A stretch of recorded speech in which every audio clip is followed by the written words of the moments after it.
ലോക മാതൃഭാഷാ ദിനം. മാതൃഭാഷയുടെ പ്രാധാന്യത്തെക്കുറിച്ച് നമുക്കൊന്ന് കേട്ടാലോ? ചിന്തയുടെ മാധ്യമമാണ് ഭാഷ. വിദ്യാഭ്യാസത്തിൻ്റെ മാധ്യമവും ഭാഷ തന്നെ. നമ്മുടെ മാതൃഭാഷ മലയാളമാണ്. അമ്മ എന്ന് ആദ്യമായി വിളിച്ച ഭാഷ, മുത്തശ്ശി കഥകൾ പറഞ്ഞു തന്ന ഭാഷ, അറിവിൻ്റെ ആദ്യ പാഠങ്ങൾ പഠിപ്പിച്ചു തന്ന ഭാഷ, പകർന്നു തന്ന ഭാഷ.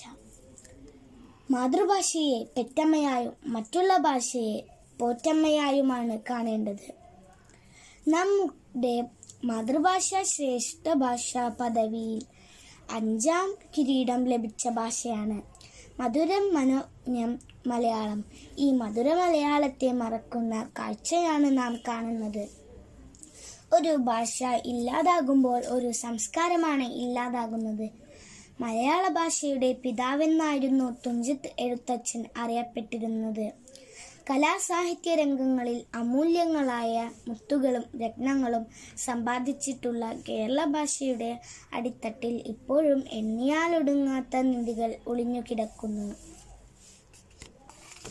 നമ്മുടെ ഭാഷ മറ്റുള്ള ഭാഷകളുടെ മുമ്പിൽ അടിയറവ് പറയുന്ന സ്ഥിതി നമുക്ക് വന്നുകൂടാ.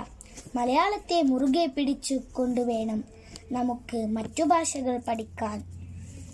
അന്യഭാഷകൾ അഭ്യസിക്കുന്നതോടൊപ്പം മാതൃഭാഷയുടെ മൂല്യം മനസ്സിലാക്കാനും അതിൻ്റെ മധുരം നുണയാനും കൈരളിയുടെ പുതിയ തലമുറയ്ക്ക് കഴിയട്ടെ എന്ന് ആശംസിച്ചുകൊണ്ട് ഞാൻ എൻ്റെ വാക്കുകൾ നിർത്തുന്നു. നന്ദി.